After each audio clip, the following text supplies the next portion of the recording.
Welcome to Major Intonio's presentation of The Military Career of Napoleon the Great by Montgomery B. Gibbs. Preface. As the closing chapters of this volume were being written, a Napoleonic wave seemed to be passing over the country, an echo, no doubt, of the furor which Napoleon's name has excited in France during the past 3 years. One writer wittily says, "Where'er I turn, I'm forced to learn. Some detail of his life, I read about his sword and hats and how he beat his wife." It seems but fair, therefore, for the author of this volume to declare that the revival of interest in the career of the man who for 15 years had been the glory of France has in no way caused the hasty writing or publication of this anecdotal military history. It is the result of years of study and represents not only a careful reading of those authorities which all must have access to who would write intelligently of the subject, but also of the more recent volumes which have appeared from time to time, each having something new to reveal concerning the seemingly inexhaustible fund of information pertaining to this son of a poor Corsican gentleman, who, as his greatest biographer has said of him, played in the world the parts of Alexander, Hannibal, Caesar, and Charlemagne. There has never been a time, during the last 50 years at least, when the public was not eager to learn something new concerning the wonderful career of the man who once held all Europe prisoner in the folds of the French flag. The world regards Napoleon Bonaparte as a military genius at least, whatever it may think of the political or social side of his life and its relation to France. The writer does not believe that they are inseparably connected, and in offering this work, it is his desire to better acquaint the admirers, as well as the enemies of the little corporal, with his military career, not technically, but to picture him as his marshals, generals, and soldiers knew him on the battlefield and around the campfire. Many of these famous marshals and generals who shared day by day all the glories and perils of their chief, and who vied with him in their activity and daring, have lately given to the world their memoirs, published many years after their death for obvious reasons. From them, one gets a much clearer insight into the true characteristics of their heroic leader. Being men of slight education, their writings are confined largely to the gossip of the campaigns in which they were active participants. And in reading them, one is often tempted to believe that Napoleon was in command of both belligerent armies. So accurately did this giant among warriors forecast the movements of the enemy on the battlefield, and after victory had favored his bold strokes, finding himself in a position to reshape, at will, the map of Europe, for he conducted his campaigns with a degree of skill which, it is conceded by all military authorities, has never been excelled. No man ever understood how to excite emulation by distributing praise or blame, as did Napoleon. Chabillon well says that the ascendancy possessed by the emperor over the minds and courage of the soldiery was truly incomprehensible. A word, a gesture, was sufficient to inspire them with enthusiasm and make them face the most terrible ordeals. If ordered to rush to a point, although the extreme danger of the maneuver might at first strike the good sense of the soldiers, they immediately reflected that their general would not have issued such a command without a motive, or have exposed them wantonly. "He knows what he is about," they would say, and immediately rush on to death, uttering shouts of "Long live the Emperor!" No attempt is here made to give a history of France from the time Bonaparte first made his entrance into the drama of which he was so soon to be the leading actor.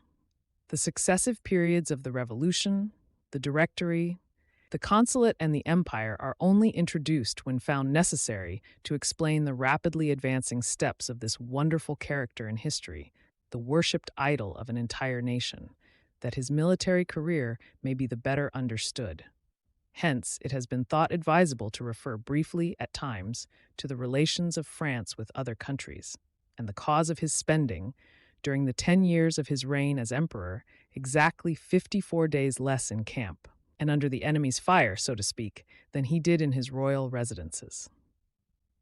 This, then, is the story of the man who personally commanded in 600 skirmishes and 85 pitched battles, resigning at last his leadership on the field of Waterloo, a victim of treachery and incompetency exceeding even his own well-grounded fears. But even after these years of constant warfare and conquest, after maintaining huge armies in almost all parts of the world, he left France the richest nation in the universe and in possession of a larger amount of specie than the rest of Europe. And notwithstanding the fact that in 1796, when he was given command of the army of Italy, he found his government not only incapable of paying its ragged and weary troops, but unable even to feed them. MBG, Chicago, Illinois, December 31st, 1894. Chapter 1. Boyhood Days and Early Career. When Napoleon was a pupil of the military school at Brienne, as a pensioner of the king, he wrote to his mother in Corsica, "With Homer in my pocket and my sword by my side, I hope to carve my way through the world." Bonaparte was then a youth of but 10 years of age. For nearly 35 years from this time, his life was a series of achievements, the success of which has rarely been equaled. From a military standpoint, never.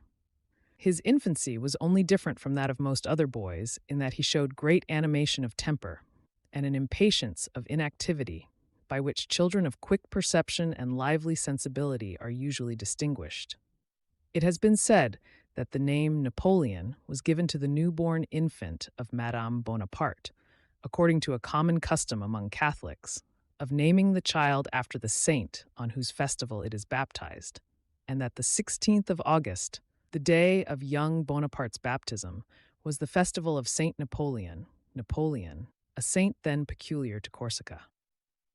On the confirmation of young Bonaparte at the Paris military school, the archbishop who officiated, manifesting some astonishment at the name Napoleon, said he did not know of any such saint, and that there was no such name in the calendar.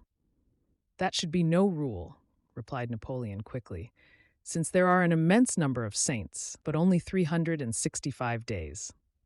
While in exile at St. Helena, Napoleon said to O'Mara, his surgeon, "Saint Napoleon ought to be much obliged to me and place all his credit in the other world to my account.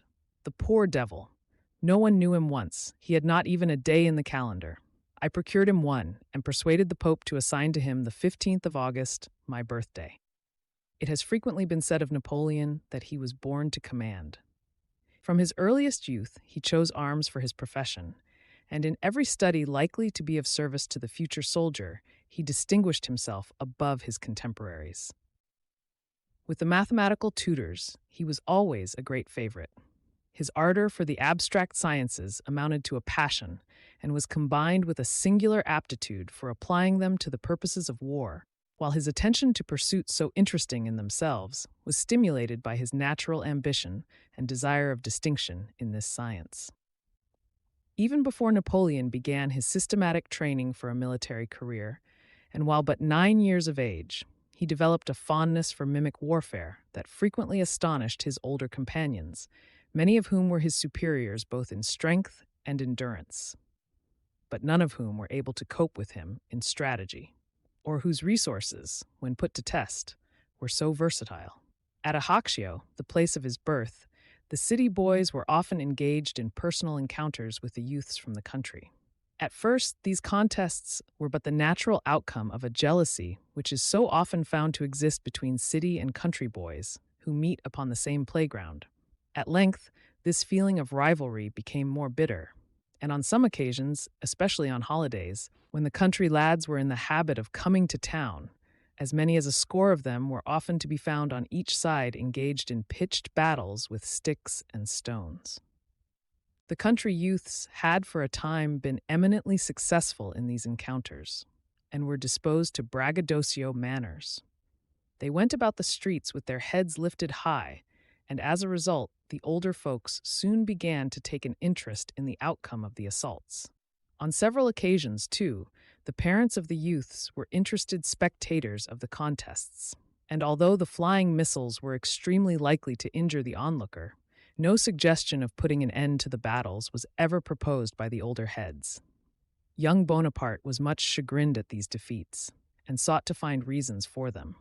When not an active participant, he would often withdraw to some secluded spot, and there watch the movements of either side, hoping, no doubt, to detect some flaw in their manner of fighting, that he might take advantage of it at a later date, and thus recover the good name of his city comrades. It could not be in numbers that defeat lay, for they were almost always equally divided. And besides, there seemed to be an unwritten law between them that man against man must in common honor be observed. Finally, Bonaparte hastily gathered about him a few of his chosen friends, in whom he had the most confidence, and laid before them a plan, which, if followed, he assured them would not only humiliate their hated rivals, but would also result in their complete overthrow. With shouts of approval, his plan was at once declared a tip-top one, and his lieutenants proceeded to carry out his orders. He directed that a certain number of boys be formed into a company, whose duty it should be to supply ammunition. A defi was then sent to the conquerors, who promptly replied that they had nothing to fear. It soon became noised about among the inhabitants of Ajaccio that a final contest was to be fought on a certain day. And hours before the time set, hundreds of spectators were on hand to witness the contest, which was destined to re-establish the prestige of the city boys. At length, the fated hour arrived, and the country boys made their appearance on the battlefield, armed with short sticks, their usual weapons, and full of confidence.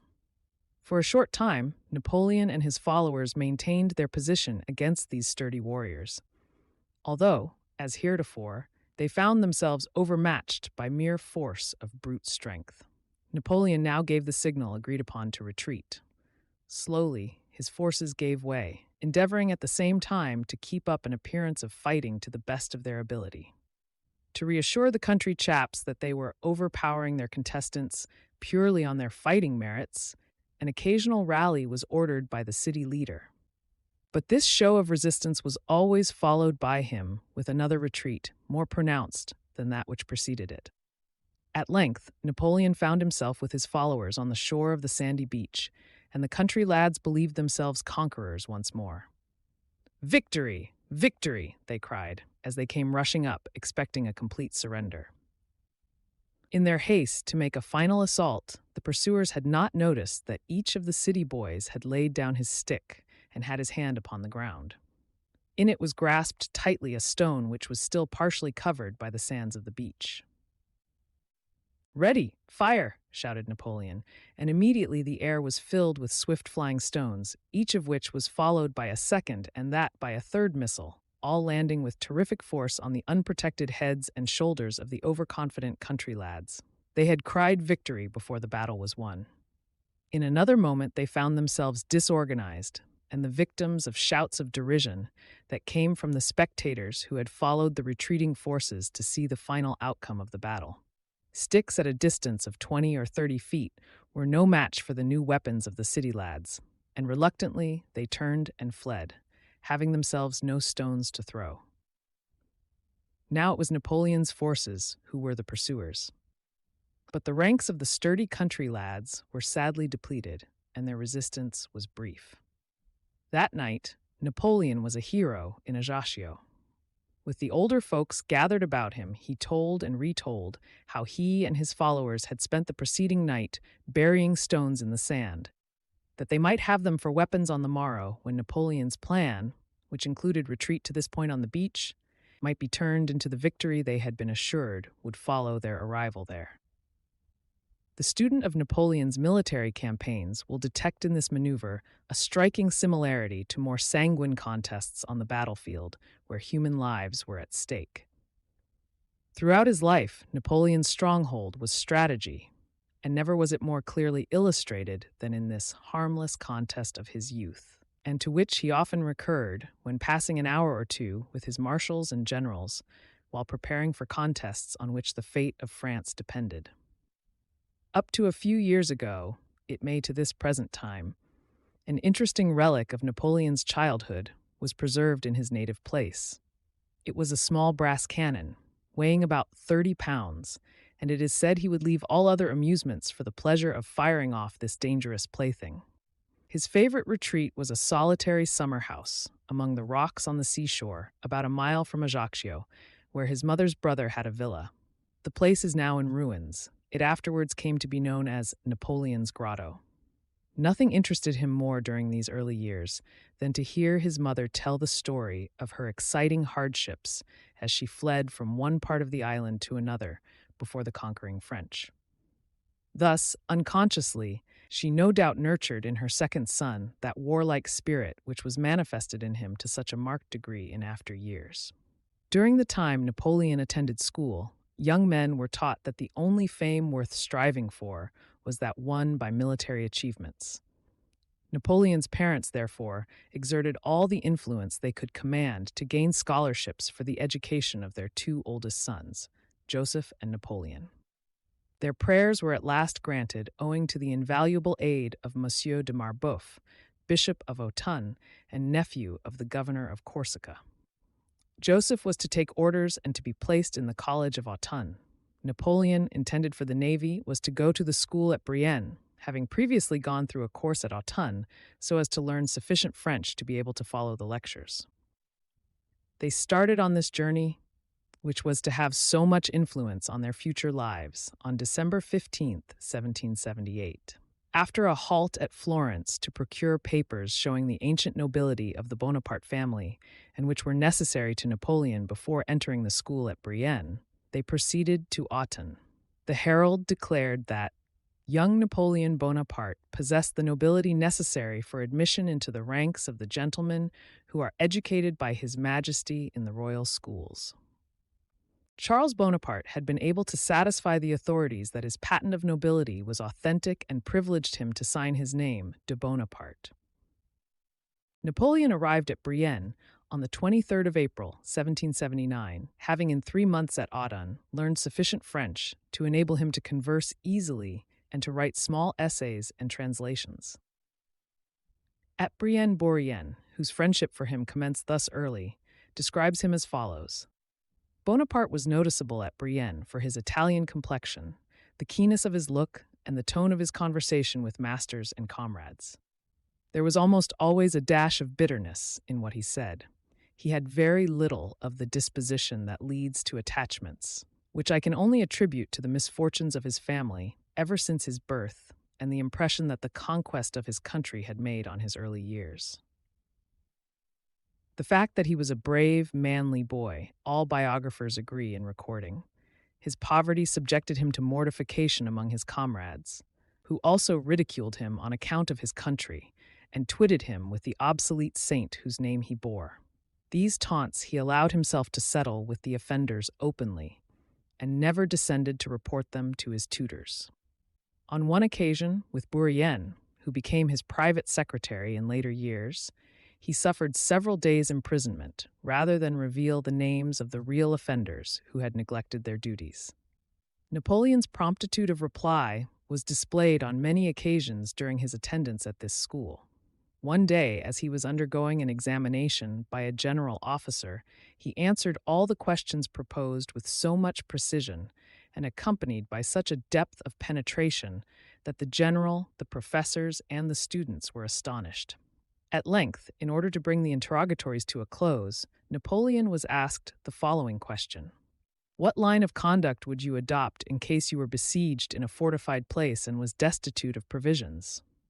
So long as there were any in the camp of the enemy, I should never be at a great loss for a supply, came the answer quickly amid the applause of the pupils. One of the most delightful winters of Napoleon's early life was that of 1782, spent at this military school.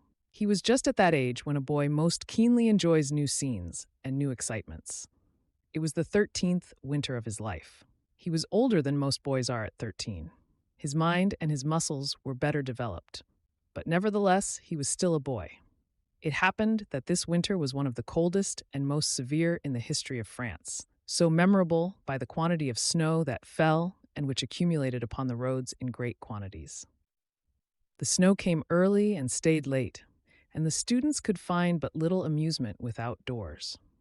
Napoleon was the first to suggest that it be used to develop their practical knowledge, and at the same time to beguile the weary hours they would otherwise be compelled to spend within doors.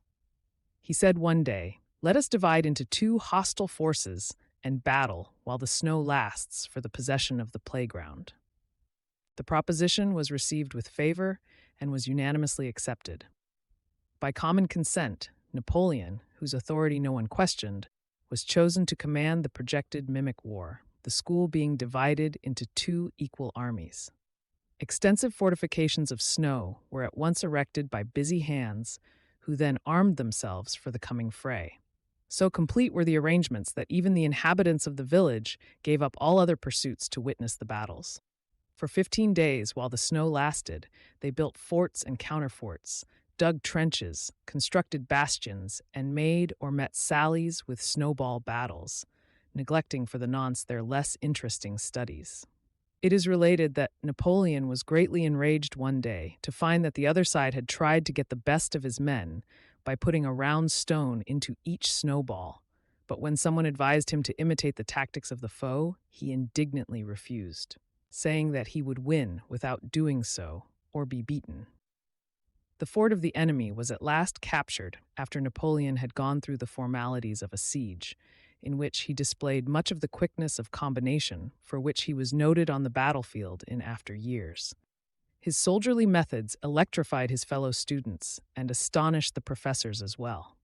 This little sham war, says Bourrienne, was carried on for the space of a fortnight and did not cease until a quantity of gravel and small stones having got mixed with the snow of which we made our bullets, many of the combatants, besiegers as well as besieged, were seriously wounded. I well remember that I was one of the worst sufferers from this sort of grape-shot fire. In 1783, Bonaparte, on the recommendation of the inspector of the 12 military schools, was sent from Brienne to the Royal Military School at Paris to have his education completed in the General School, an extraordinary compliment to the genius and proficiency of a boy of 15. He was one of 3 to receive that honor, a tribute paid to the precocity of his extraordinary mathematical talent and the steadiness of his application. The entry made at that time in the military records says, Monsieur de Bonaparte, Napoleon, born August 15th, 1769, in height 4 feet, 10 inches, 10 lines, of good constitution, health excellent, character mild, honest and grateful, conduct exemplary, has distinguished himself by application to mathematics, understands history and geography tolerably well, is indifferently skilled in merely ornamental studies as well as in Latin, would make an excellent sailor, deserves to be passed to the military school at Paris. The young student did not arrive in Paris in the guise of the future conqueror of the world. On the contrary, he looked like a newcomer. He gaped at everything he saw and gazed about in a dazed sort of way. As a Corsican compatriot who met him as he was getting out of the coach has said, his appearance was that of a youth whom any scoundrel would try to rob after seeing him, if indeed he had anything worth taking. However, it should not be forgotten that he was but a youth of 15, felt his poverty keenly, and was about to enter into the noise and extravagant life of the rich students of this Royal Military School. As he himself said in 1811, all these cares spoiled my early years. They influenced my temper and made me grave before my time. At the Paris school, Napoleon labored hard, as he had done at Brienne for 5 years, being especially proficient, as before, in mathematics.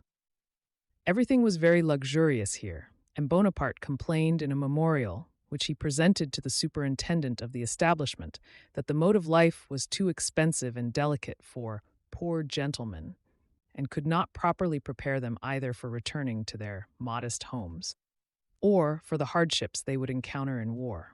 He proposed that instead of a regular dinner of 2 courses daily, the students should have ammunition bread and soldiers' rations, and be compelled to mend and clean their own stockings and shoes. If I were King of France, he said one day to a companion, I would change this state of things very quickly. This memorial is said to have done him no service, for every 3rd boy that looked on him was a duke from his cradle, while the young Corsican was still a pensioner of the king. But the schools established by him after he became emperor were on that severe plan. Although believing in the necessity of show and magnificence in public life, says Meneval, his second private secretary, Napoleon remained true to these principles while lavishing wealth on his ministers and marshals. In your private life, said he, be economical and even parsimonious. In public, be magnificent. On being reproved one day by an uncle of the Duchess d'Abrantes for ingratitude as a pensioner of the king, he broke out furiously with an expression of indignation. Silence, said the gentleman at whose table he was sitting. It ill becomes you, who are educated by the king's bounty, to speak as you do." "I am not educated at the king's expense," replied Bonaparte, his face flushed with rage, "but at the expense of the nation." Young Napoleon made but poor advancement in the German language while at this school, and by reason of it offended Monsieur Bauer, his tutor. One day, not being in his place, Monsieur Bauer inquired where he was, and was told that he was attending his examination in the class of artillery.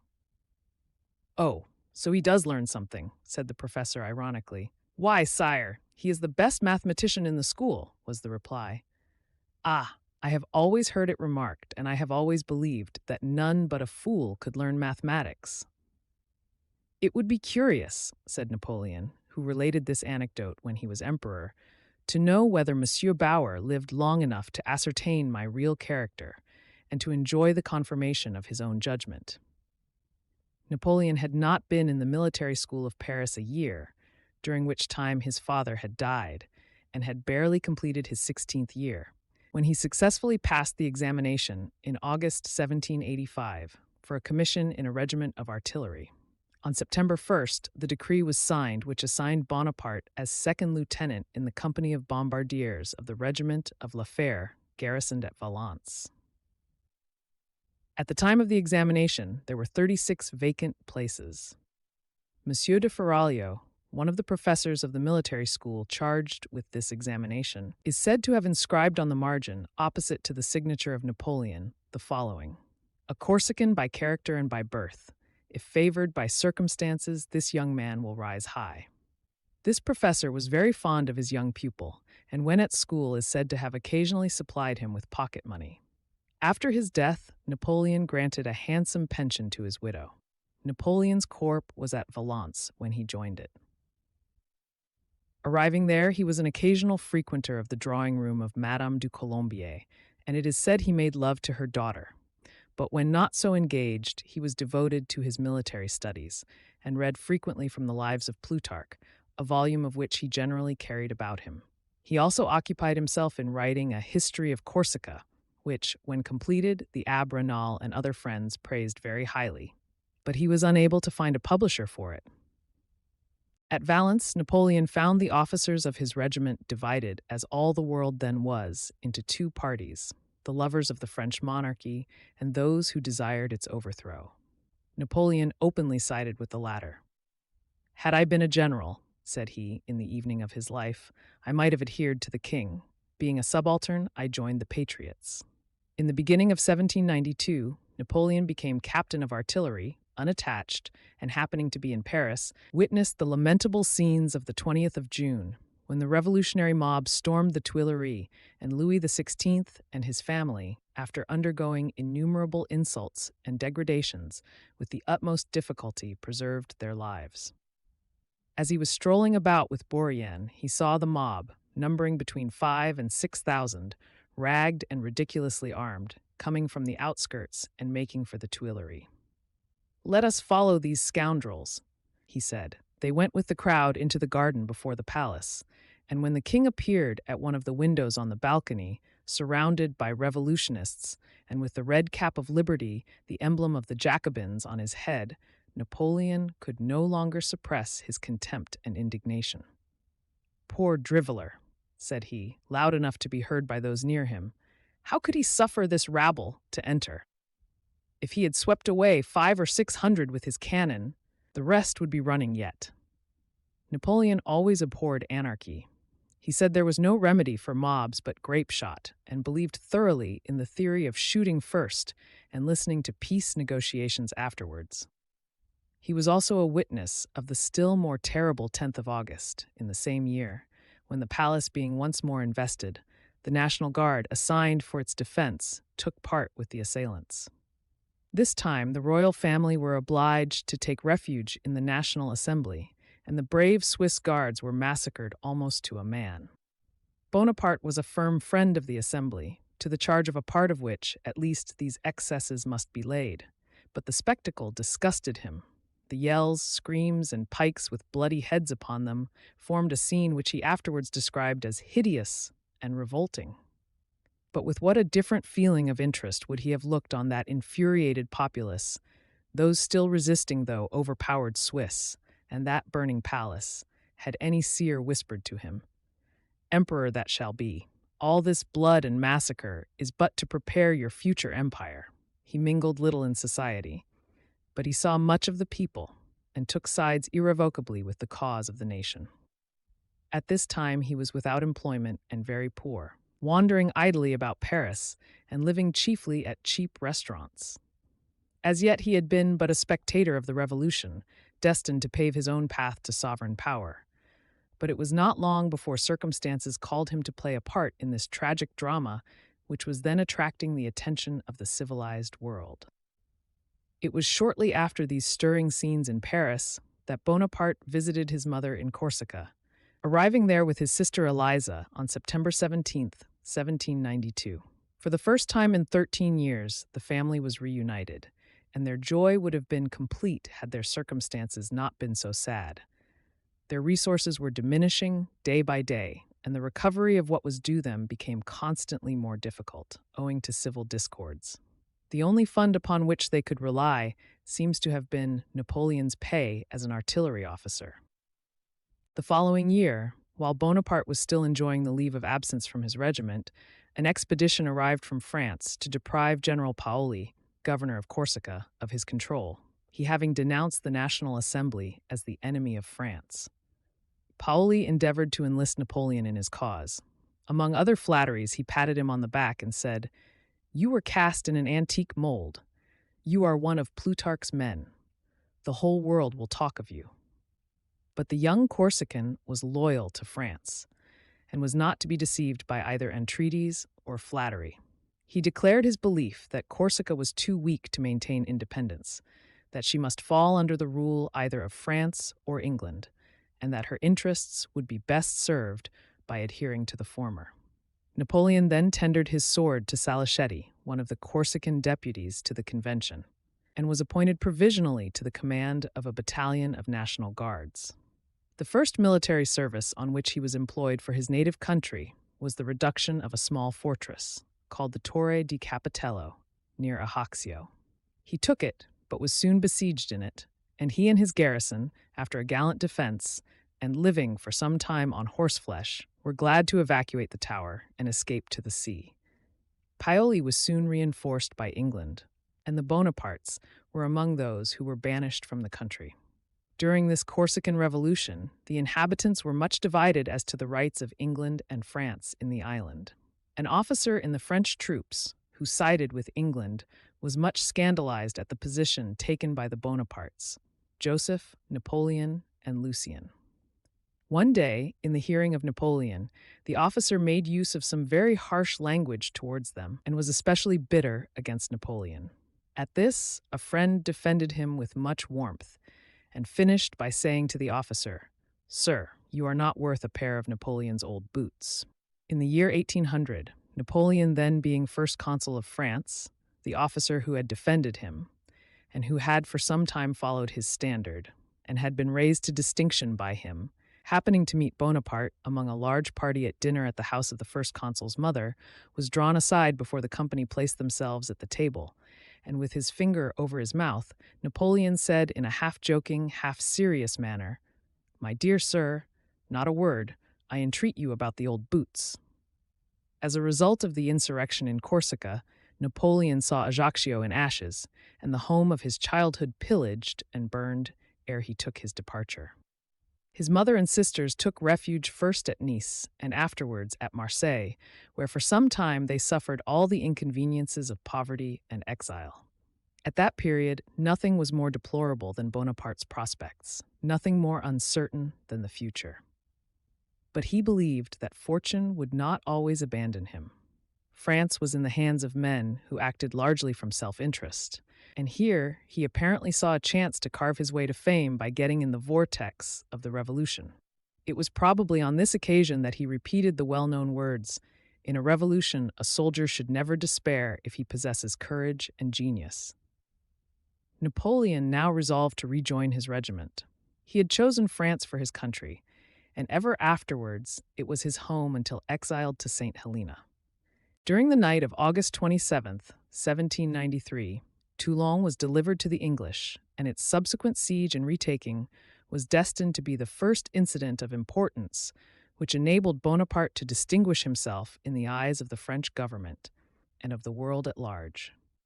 The head of Louis XVI had rolled from the block, and a month afterwards the Convention had declared war against England. Early in September, France was attacked on every side, and a third of her provinces had rebelled against the government established at Paris, which enforced its supremacy by a regime carried on under a reign of terror. Among the provinces in open insurrection were all those of the south. An army corps invested Lyons, while another, after subduing Marseille, marched against Toulon, the great arsenal and seaport, and delivered by the Bourbons into the hands of England. Adjutant Cervoni was at once dispatched to Marseille to ascertain if he could find in that town some artillery officer of distinction to whom might be entrusted the chief command of the siege batteries before Toulon. While strolling through the streets, Cervoni met with a captain of artillery who was, like himself, perambulating the thoroughfares. This captain was a Corsican and a compatriot. His name was Napoleon Bonaparte. He was covered with the dust of the road along which he had been walking, for he had just arrived from Avignon, whither he had escorted a convoy of ammunition and was on his way to Nice. Cervoni thought that Bonaparte would be just the man to watch over the movements of the army before Toulon. He appeared very young. He was only 24 years of age, but it was stated that a month before the Republican army was on the point of beating a retreat in front of Avignon, when he, with 2 field pieces and 80 men, bombarded the town in the rear so effectively that the inhabitants and federal troops were overcome with fright and, convinced that they had been betrayed, abandoned the place to the Republicans, who entered victorious, thanks to the boldness and foresight of Captain Bonaparte. Cervoni invited him to enter a café. Bonaparte accepted, and the 2 men had a chat over a bowl of punch. The young captain doffed his hat so that his features were lighted up by the blue flame of the liquor.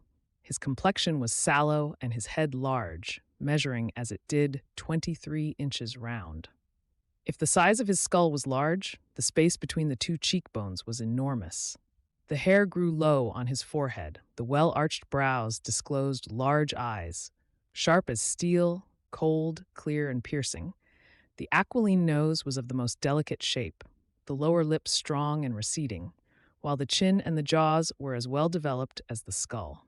After a conference, Napoleon departed for Toulon, where he was promoted to the rank of Brigadier General of Artillery, with the command of the artillery during the siege. The arsenal was filled with military stores, and 25 English and Spanish battleships were then riding in the harbor to protect it. 3 months had passed, during which time no apparent progress had been made towards the recapture of the town, and when Napoleon arrived, he was invested with the command of the artillery train. A strong fort commanded the harbor, and after a careful examination, Napoleon said the only way to retake Toulon was to neglect the body of the town, carry Little Gibraltar, and the city would surrender in 2 days. Napoleon's brother Lucien visited him about this time. They went together one morning to a place where a fruitless assault had been made, and 200 Frenchmen were dead upon the ground. On beholding them, Napoleon exclaimed, "If I had commanded here, all these brave men would still be alive." A moment later, he added, "Learn from this example, young man, how indispensable and imperatively necessary it is for those to possess knowledge who aspire to the command of others." Napoleon's own account of his experiences here is extremely interesting and was thus related by him during his exile at St. Helena. "I reported, as I had been ordered to do," he said, "to General Carteau, a portrait painter of Paris, who was in charge of the revolutionary forces. He was a tall man, all covered with gilt decorations, and a type of the militia officer. I saw at once that he was utterly incompetent to the task that had been laid out for him. I said, 'I have been directed to assist under your order in the taking of Toulon.' He replied, 'We need no assistance in taking Toulon, but since they have sent you here, you may enjoy yourself as best you can and see the siege.' Then he gave orders to have me treated with courtesy. Well, the next morning I went out with the general to look at the preparations for bombarding the stronghold. He called an aide-de-camp and asked in a businesslike manner, "Are the red-hot shot ready?" I was surprised, but said nothing. The subordinate replied, "Oh, yes, the men have been busy all night heating them." I was now more surprised than ever, but still kept silent. What followed would have made me believe they were trying to guy me if their manner had not been so serious. General Carteau asked how they were going to get the red-hot shot over to the guns. That seemed to puzzle the aide-de-camp. The general himself didn't know what to do. After a great deal of speculation and some swearing, he asked me what I would do under the circumstances. I said, "You will find it an excellent idea to try the range of your guns with cold shot first. If the range isn't right, the hot shot will be of no service." He laughed merrily and agreed with me. The order was given to try the range. The result was that the cold shot didn't carry more than a third of the distance. The bombarding of the fort was put off another day. Luckily, Gasparin, the direct representative of the people with plenary powers, came riding up that night, and I told him what I had seen and heard. He agreed that the man in command was incompetent and put me in charge. You all know the rest. I began the attack on the outlet of Toulon and was successful. Gasparin consoled Carteau by telling him that I was only a subordinate and that all the glory would go to him anyhow. During this siege of the little Gibraltar castle, Bonaparte showed his extensive knowledge of mankind, and which enabled him to discover and attach to him those men whose talents were most distinguished and most capable of rendering him service. Several who afterwards became marshals and generals under the Empire first made Napoleon's acquaintance at Toulon. Among these were Duroc and Junot. During one of the days of this long siege, Napoleon, in passing one of the trenches, called for someone to write an order from his dictation, and in obedience to this request, a young and handsome soldier stepped out of the ranks and, resting his paper on the breastwork, began to write as directed. Scarcely had he done so when a cannonball fell at his feet and covered both commander and private with dirt. The soldier laughingly held up his paper and said, "Thank you, now I shall need no sand."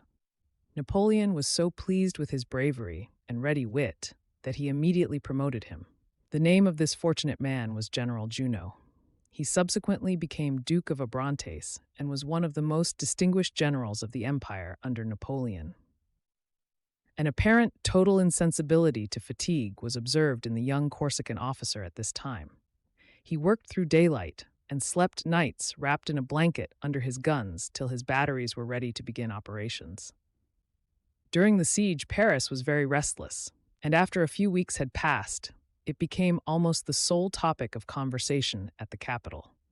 The newspapers contained innumerable suggestions for the ending of the siege, and hundreds of letters were addressed to the officers at Toulon, telling them how to drive the English from the shores of France. One day, 15 carriages arrived at Toulon, containing 60 young men who had journeyed thither from the capital. They were gorgeously arrayed and asked to be presented to the commander-in-chief. Bonaparte received the party courteously and asked what he could do for them. "Citizen Bonaparte," said the spokesman, "we come from Paris. The patriots there are indignant at your indecision and delay. The soil of the Republic has been violated. She trembles to think that the insult still remains unavenged. She asks, why is Toulon not yet taken? Why is the English fleet not yet destroyed? In her indignation, she has appealed to her brave sons. We have obeyed her summons and burn with impatience to fulfill her expectations. We are volunteer gunners from Paris. Furnish us with arms. Tomorrow we will march against the enemy." Early on the following day, Napoleon conducted the volunteers to the seashore. During the night, he had ordered a number of cannon placed in position, and as he pointed to the black hull out at sea, he said, "Sink that ship." At some distance from the shore lay an English frigate, upon whose deck were to be seen a formidable array of cannon, all pointed shorewards. "But there is no shelter here," said the volunteers in chorus. At this moment, a broadside was fired by the gunners on the frigate, and the brilliantly decorated patriots from the capital fled in every direction, amid the smiles of the commander-in-chief, who at once gave orders for his own gunners to return the fire of the enemy. Toulon was at last retaken on December 17th, the siege having lasted 4 months. When Bonaparte at last raised the French emblem over the city, and as it floated with the breezes over a scene of desolation long remembered by those who witnessed it, he said to Dugommier, "Go to sleep. We have taken Toulon." It was here that Napoleon was first severely wounded. When his body was being prepared for burial at St. Helena, there was found upon his left thigh so deep a scar that it was nearly possible to place one's finger in it. This had been caused by a bayonet thrust received during this engagement, and in consequence of which he nearly lost his leg. In addition to the wound, he had a number of horses shot under him. Another of the dangers which he incurred was of a singular character. An artilleryman being shot at the gun which he was serving, while Napoleon was visiting a battery, the commander took up the dead man's rammer, and to give encouragement to the soldiers, charged the gun with his own hands. The gunner had been afflicted with a skin disease which Napoleon contracted from the weapon, and for a number of years afterward he suffered from its ravages. Soon after the retaking of Toulon, Bonaparte accompanied General Dugommier to Marseille. Someone struck with his appearance asked the general who that little bit of an officer was and where he picked him up. "That officer's name," replied the general, "is Bonaparte. I picked him up at the siege of Toulon, to the successful termination of which he eminently contributed, and you will probably see one day that this little bit of an officer is a greater man than any of us." Napoleon was now rapidly rising in reputation. His science as an artillery officer and his valor had saved France from humiliation, taught her enemies to respect her, had suppressed the spirit of insurrection in the southern provinces, and had given the government of the Convention control of the whole army. It has been said that Napoleon's fame first came to the knowledge of Barras, a member of the Directory, through a letter taken by his young protégé to Paris not long after this siege. It was a commendatory letter addressed to Carnot, in which Barras thus expressed himself: "I send you a young man who has distinguished himself very much during the siege, and earnestly recommend you to advance him speedily. If you do not, he will most assuredly advance himself." Bonaparte's name was on the list of those whom the veteran Dugommier recommended for promotion, and he was accordingly confirmed in his provisional situation of chief of battalion and appointed to hold that rank in Italy. He therefore proceeded to join the headquarters of the French army, then lying at Nice. Here he suggested a plan by which the Sardinians were driven from the Coe di Tendi. Seorgio, with all its stores, soon surrendered, and the French obtained possession of the maritime Alps, so that the difficulties of advancing into Italy were greatly diminished. Of these movements, however, Napoleon's superior officers reaped as yet the honor. While directing the means of attaining these successes, Bonaparte acquired a complete acquaintance with that Alpine country in which he was shortly to obtain victories in his own name, not in that of others who were now rapidly acquiring reputation by acting on his timely suggestions. One of his favorite methods of planning maneuvers he originated at this time while studying his maps and plans of the Alpine country. He had so familiarized himself with the locality that no point of importance was unknown to him. With this data before him, Bonaparte would sit for hours, intent on studying the maps of the country, and upon which he had stuck pins, the heads of which he had covered with wax of various shades. One color was used to designate the French, another the enemy, and by changing the location of the pins on the map, he formed various intricate plans of attack and retreat that some years later were most valuable to him. This ingenious scheme is often used at the present day by large wholesale houses to designate the territory of their salesmen while traveling about the country. While in Nice, Napoleon was suddenly arrested and thrown into prison on an order sent from Paris by the Committee of Public Safety. He had been sent there with secret instructions from the government to collect facts that would throw light upon the intentions of the Genoese government respecting coalition, etc. And although he acquitted himself with all the care necessary to success, his excess of zeal came nearly ending fatally to him, for it was a time when it was safe to have secrets from no one. It was a time, too, when revolutionists owed it to themselves to arrest their predecessors. And, as there had been a change in the government, Napoleon's secret journey was unknown to Salicetti and Albite, who had succeeded record. Young Robespierre, who received the order of arrest, was much astounded at it. The document added that the prisoner was to be at once brought under a strong escort to Fort Carré near Antibes, and there imprisoned and tried for treason against the Republic. Robespierre asked Napoleon to come into his room and showed him the document, which might mean death. Then he said, "You must not go away yet. I will put you under arrest, and then I will write to my brother, who has some influence with the committee. He may be able to get the order rescinded." Napoleon refused to get agitated over his arrest. Junot, Sebastiani, and Marmont, his young aides-de-camp, had formed a plan of escape and advised him to choke the guard, steal a small boat, and flee to the Corsican coast, where he could hide himself in the mountains. Bonaparte, knowing his innocence, refused to try to escape, but addressed the following letter to Junot et al. "I fully recognize your friendship, my dear Junot, in the proposition you make me. You have long known the sincerity of mine for you, and I hope that you trust in it. Men may be unjust towards me, my dear Junot, but for me my innocence is sufficient. My conscience is the tribunal before which I summon my conduct. This conscience is calm when I question it. Do nothing, therefore, all friendly greetings. Bonaparte, under arrest at Fort Carré, Antibes." It was only when told that he was dismissed from the army and declared unworthy of public confidence that he addressed a spirited letter to Albit and Salicetti, the committee that ordered his arrest, and which caused them to reconsider their resolution. In his dramatic communication to this committee, Bonaparte said in part, "You have suspended me from my functions, arrested and declared me suspected. Therein you have branded me without judging, or rather judged without hearing.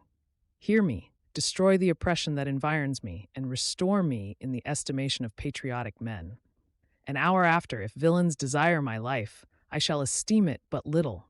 I have despised it often." In a few days, the influence of the great Robespierre had made itself felt. A message was consequently received rescinding the order, and Napoleon was honorably discharged from custody. His papers had been examined, and as nothing was found in them to implicate him, he was set at liberty at once.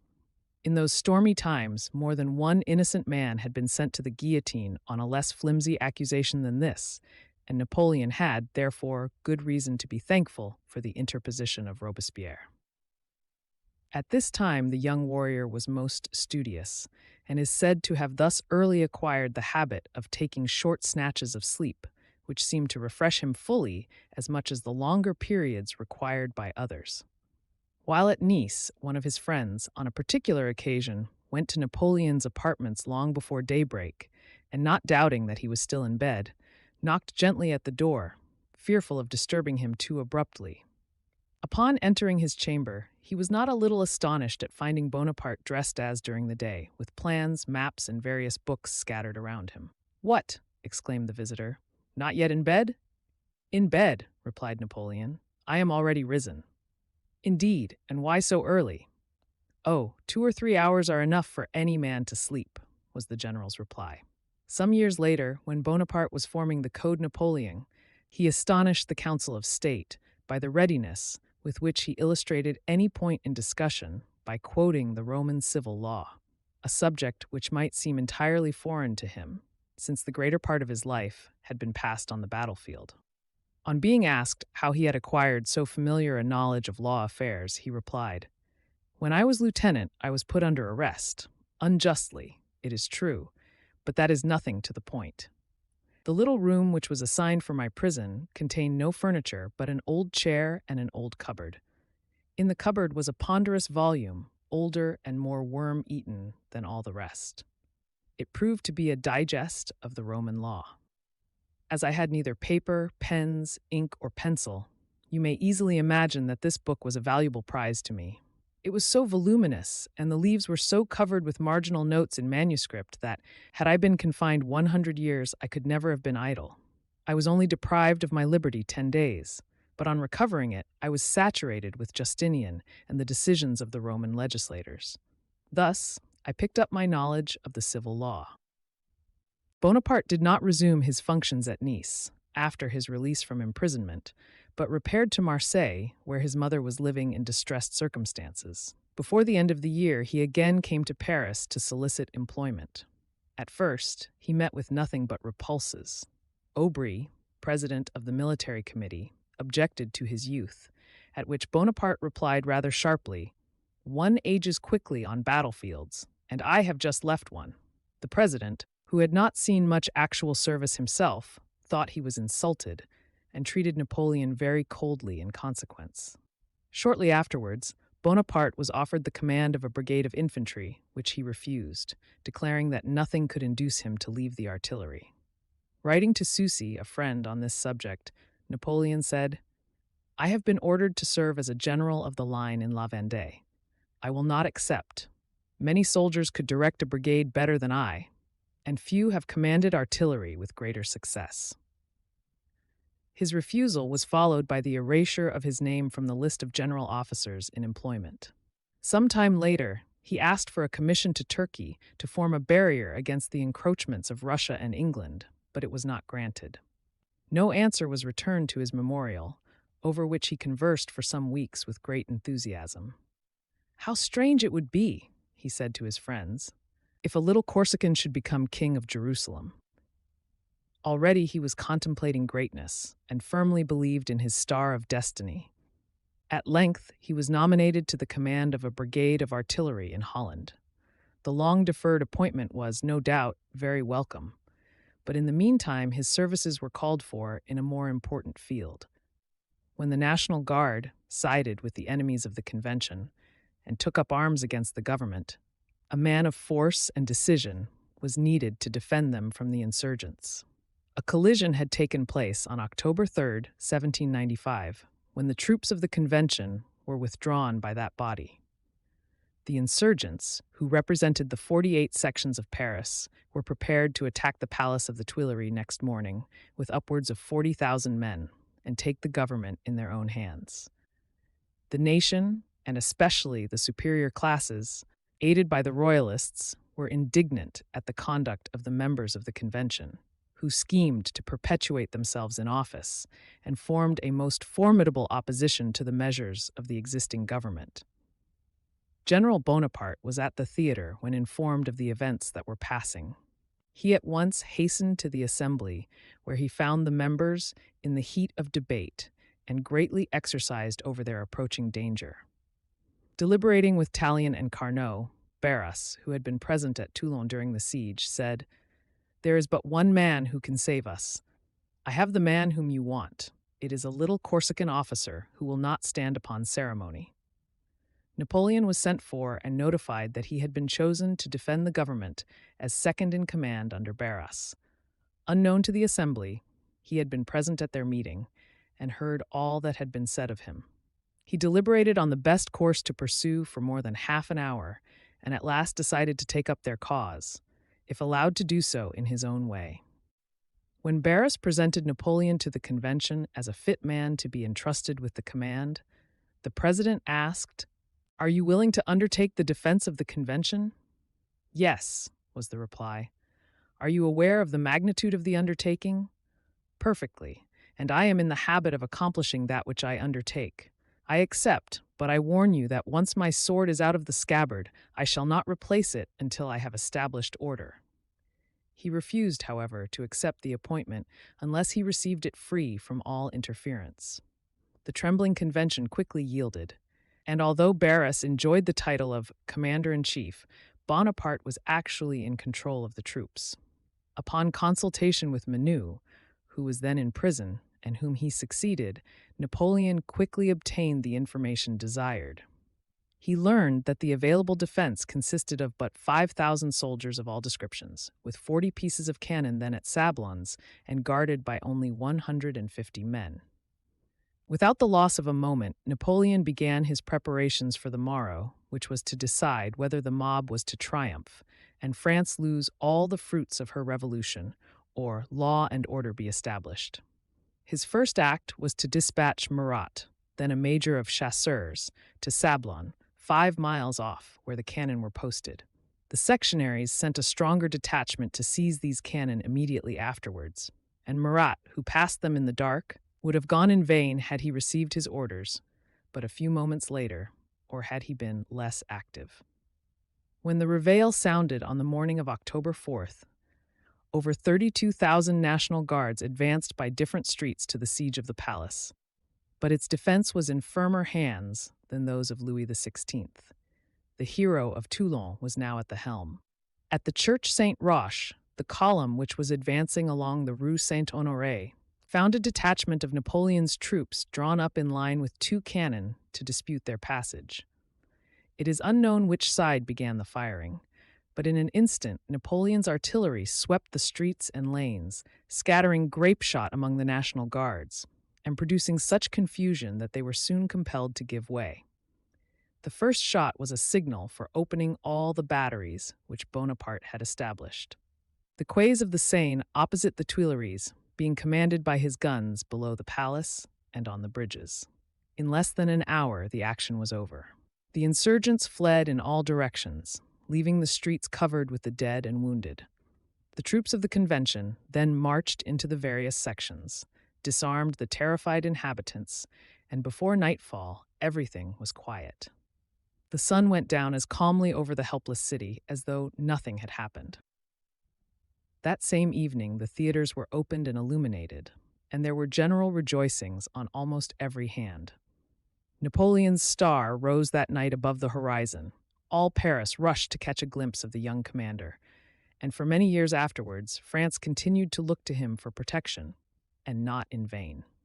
On the night of the 13th Vendémiaire, Napoleon wrote to his brother Joseph, saying, "At last all is finished, and I hasten to send you news of myself." The Royalists, formed into sections, were becoming daily more threatening. The Convention gave orders for the disarmament of the Le Pelletier section, which resisted the troops. Menou, who commanded, was, it is said, a traitor, and was immediately disgraced. The Convention appointed Barras to command the armed forces. The committee named me to command them under him. We placed our troops. The enemy came to attack us at the Tuileries. We killed many of them, and lost 30 killed and 60 wounded of our men. We have disarmed the sections, and all is peace again. As usual, I am unhurt. P.S. Fortune is on my side. Love to Eugenie and Julie. Within 5 days from the defeat of the sections, Napoleon was named second in command of the Army of the Interior, and shortly afterwards Barras, finding his duties as director sufficient to occupy his time, gave up the command to his little Corsican officer. After his inauguration as general of the armed force of Paris, Bonaparte waited on each of the 5 directors. While on a visit to Carnot, a celebrated writer was there by invitation, it being presentation day, and as the young commander entered, was singing at the pianoforte accompanied by a young lady. The entrance of Napoleon, then a short, well-made, olive-complexioned youth, amidst 5 or 6 tall young men who seemed to pay him the greatest attention, was a very surprising contrast and made something of a stir. On Bonaparte's entrance, Carnot bowed with an air of perfect ease and self-possession. And as he passed by the author, the latter inquired of the host who the gentlemen were. The director answered, "The general of the armed force of Paris and his aides-de-camp." "What is his name?" said the author. "Bonaparte." "Has he any military skill?" "So it is said." "What has he ever done to render himself conspicuous?" "He is the officer who commanded the troops of the Convention on the 13th Vendémiaire, day of the defeat of the sections." A shade passed over the visage of the inquirer, who happened to be one of the electors of the Vendémiaire, and he retired to one of the dark corners to observe the new visitor in thoughtfulness and in silence. Carnot then took occasion to predict that the young general would soon take another step to fame and glory. It was about this time that a lady asked Napoleon, "How could you fire thus mercilessly upon your countrymen?" "A soldier," he replied calmly, "is only a machine to obey orders." A few years before, while at a party given in the drawing rooms of Monsieur Necker, a celebrated financier, the Bishop of Autun commended Fox and Sheridan for having asserted that the French army, by refusing to obey the orders of their superiors to fire upon the populace, had set a glorious example to all the armies of Europe, because, by so doing, they had shown themselves that men, by becoming soldiers, did not cease to be citizens. "Excuse me if I venture to interrupt you," said Napoleon quickly, "but as I am an officer, I must claim the privilege of expressing my sentiments." I sincerely believe that a strict discipline in the army is absolutely necessary for the safety of our constitutional government and for the maintenance of order. Nay, if our troops are not compelled unhesitatingly to obey the commands of the executive, we shall be exposed to the blind fury of democratic passions which will render France the most miserable country on the globe. The action of the Assembly in placing Napoleon in command of the troops in Paris had caused his name to appear frequently in the newspapers, and thenceforth it emerged from obscurity.